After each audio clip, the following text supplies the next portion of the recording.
72% des ménages sont éligibles au logement social.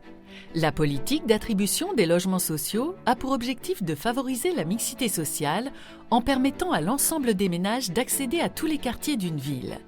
Depuis la loi ALUR, l'État a engagé une vaste réforme de l'attribution des logements sociaux. Elle positionne les EPCI comme les chefs de file de cette politique en lien avec les communes. Avec la loi Égalité et Citoyenneté, le pilotage de cette politique est discuté au sein d'une instance partenariale, la Conférence intercommunale du logement. La Convention intercommunale d'attribution fixe quant à elle les engagements des acteurs pour atteindre les objectifs d'attribution. La loi a de plus renforcé les obligations pour l'accès des ménages défavorisés au logement social et fixé un objectif pour un meilleur équilibre entre les quartiers en fonction des niveaux de ressources des ménages.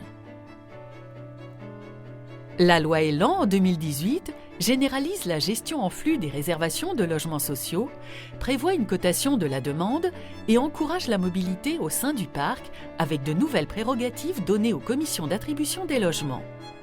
Les objectifs ? Plus de mixité sociale, d'équité, de fluidité et de transparence dans le processus des attributions, mais aussi de simplicité. Comment ?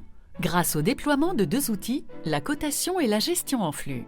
La cotation consiste à définir dans chaque EPCI concerné, dans le respect des priorités légales, une série de critères et leur pondération afin d'attribuer une note à chaque demande.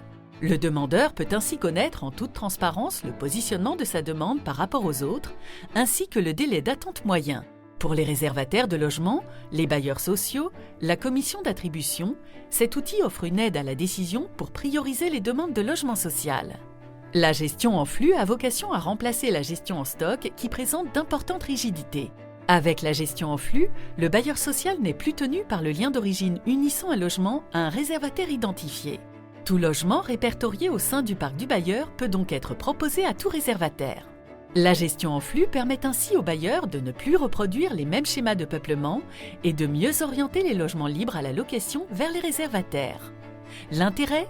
Une meilleure allocation des logements et davantage de fluidité pour mieux répondre aux besoins des demandeurs et aux enjeux de mixité sociale dans un cadre partagé et transparent.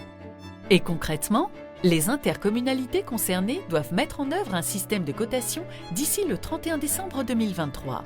Pour faciliter cette évolution, un outil de cotation est mis à disposition gratuitement des acteurs dans le Système national d'enregistrement de la demande, le SNE.